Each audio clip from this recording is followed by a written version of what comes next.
Imagine a country so destroyed, so broken, so drenched in blood that the entire world looked away and said, "There is nothing left to save." In 1994, in just 100 days, nearly 1 million people were murdered. Not in a war between armies, not by bombs or missiles, by neighbors, with machetes, in churches, in schools, in the streets. The world called it a genocide. Historians called it one of the fastest mass killings in human history. And most people assumed that Rwanda, this tiny, landlocked country in the heart of Africa, was finished, done, gone. But here's what nobody expected. 30 years later, that same country is now being called the Singapore of Africa. Its capital, Kigali, is ranked the cleanest city on the African continent. Its government is considered one of the least corrupt in the world. Its economy has grown at an average rate of 8% per year for over 2 decades. Women hold more than 60% of parliamentary seats, the highest percentage of any country on earth. And foreign investors, they're lining up. So how does a country go from genocide to global model, from mass graves to skyscrapers, from complete collapse to one of the fastest rising economies in the world? That is the story we're telling today. To understand Rwanda's rebirth, you first have to understand what broke it. Rwanda sits in Central East Africa, smaller than the state of Maryland, with no ocean access and no oil. On paper, it had almost nothing going for it. For centuries, the Hutu and Tutsi peoples coexisted in the same land. Yes, there were social differences. Tutsis were historically associated with cattle herding and elite status, Hutus with farming, but these were fluid, cultural identities, not rigid racial categories, not enemies. Then came the Europeans. When Belgium colonized Rwanda in the early 20th century, they did something that would poison the country for generations. They looked at the two groups and decided, these need to be classified. They issued identity cards. They measured skull sizes. They declared the Tutsi racially superior because they looked slightly taller, slightly more European. They turned a cultural distinction into a racial hierarchy. And then, when it became politically convenient, they switched sides, empowering the Hutu majority before independence. They didn't just colonize Rwanda, they planted a bomb inside it, and they set a timer. Rwanda gained independence in 1962, but the colonial wounds didn't heal. They festered. Violence between Hutu and Tutsi broke out in waves throughout the 1960s, 70s, and 80s. Tutsis were massacred, exiled, pushed into neighboring Uganda and Congo. A generation of Rwandan Tutsis grew up as refugees in foreign countries, angry, stateless, and determined to return. And in 1990, their children did return, armed. A rebel group called the Rwandan Patriotic Front, the RPF, invaded from Uganda. A civil war began. Peace talks were held, agreements were signed. But beneath the surface, something far darker was being prepared. April 6th, 1994. A plane carrying Rwandan President Juvenal Habyarimana is shot down over Kigali. Within hours, the killing begins. This was not spontaneous. This was organized. For months, extremist Hutu leaders had been preparing lists of names, stockpiling machetes, training militias called the Interahamwe, broadcasting hate on the radio, telling ordinary people that Tutsis were cockroaches that needed to be exterminated. What followed was a 100-day horror that stunned the world. Neighbors killed neighbors. Teachers killed students. Priests killed the people who came to their churches for shelter. Roadblocks were set up across the country. Identity cards were checked. If you were Tutsi, you died. The United Nations had peacekeepers in Rwanda. Their commander, Canadian General Romeo Dallaire, sent desperate telegrams to New York begging for permission to intervene. He was told to stand down. The United States, still scarred from Somalia, refused to use the word genocide because that word would legally require action. While officials in Washington debated terminology, 8,000 people a day were being murdered. By the time it ended, when the RPF military swept across the country and stopped the killing, between 500,000 and 800,000 people were dead.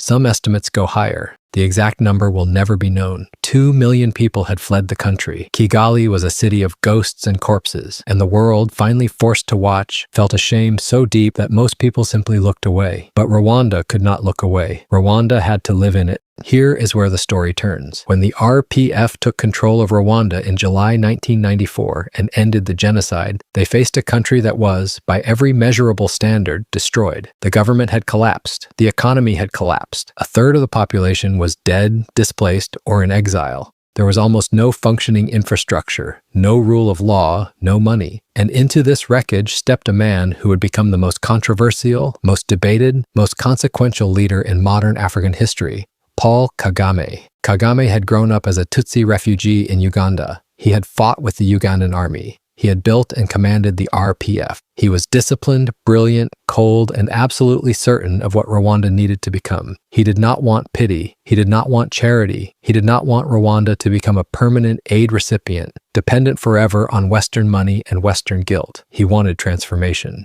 In 2000, Kagame officially became president, and he launched what might be the most ambitious national development plan in modern African history, Vision 2020. The goal was simple to state and almost impossible to execute: transform Rwanda from a poor, post-genocide agricultural society into a middle-income, knowledge-based economy by the year 2020. People called it a fantasy. Kagame called it a deadline. Here's what made Rwanda's approach different from every other post-conflict reconstruction you've ever heard about. Most countries that go through civil war or genocide follow a predictable script. International aid flows in, NGOs take over, corruption absorbs the money, and 20 years later, the country is still broken and dependent on donations. Rwanda refused that script. First, accountability. Kagame's government created a justice system called Gakaka, based on an ancient Rwandan tradition of community courts. Instead of trying tens of thousands of genocide suspects in a formal court system that would take decades, they brought justice to the village level. Communities gathered, witnesses spoke, perpetrators confessed, sentences were given. It was imperfect. Critics called it victor's justice, but it processed nearly 2 million cases, and it began the agonizing process of forcing Rwanda to face what had happened,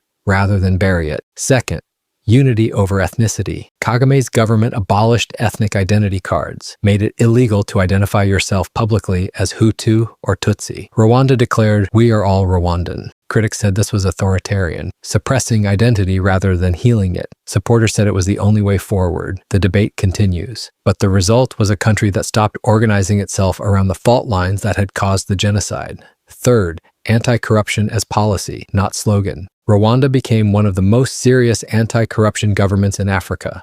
Officials were fired, prosecuted, jailed. Kagame himself lived notoriously simply. The culture shifted from one where corruption was expected to one where it was genuinely dangerous. The result? Rwanda rose to become one of the top 5 least corrupt countries in Africa, consistently year after year. Fourth, infrastructure, ruthlessly and relentlessly. Kigali got paved roads, reliable electricity, high-speed internet, a world-class international airport. The government launched a monthly national cleanup called Umuganda. Every Rwandan, including the president, goes out to clean streets, fix infrastructure, build community projects. Plastic bags were banned entirely in 2008. Kigali became spotless. When visitors arrive in Kigali today, they are shocked, not because they expected ruins, but because they expected a struggling African city.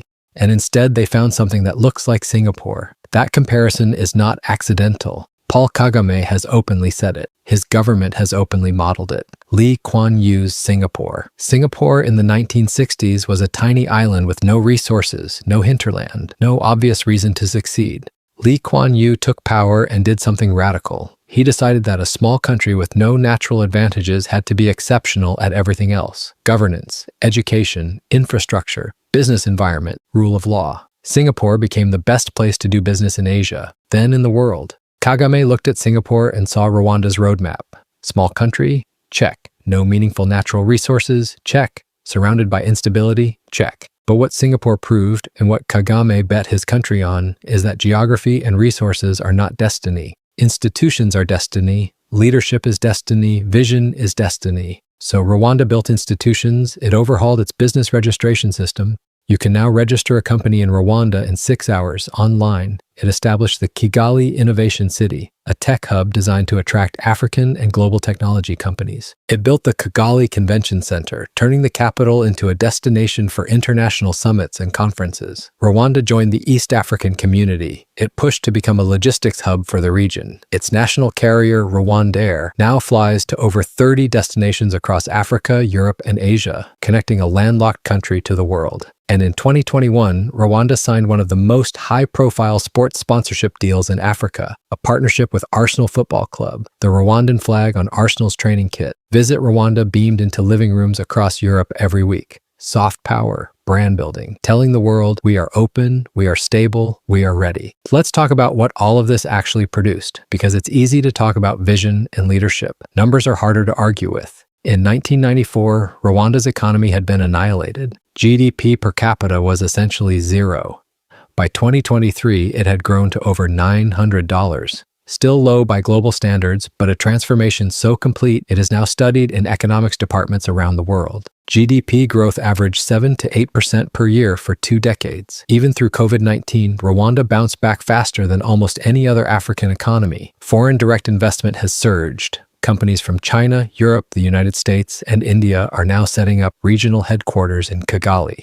Life expectancy in Rwanda was 28 years in 1994. One of the lowest ever recorded in human history because of the genocide. Today, it is over 69 years. That is not a statistic. That is millions of human lives. Child mortality has dropped by over 70%. Malaria deaths have fallen dramatically. Virtually every child in Rwanda now attends primary school. And perhaps most stunning of all, Rwanda leads the world in female political representation.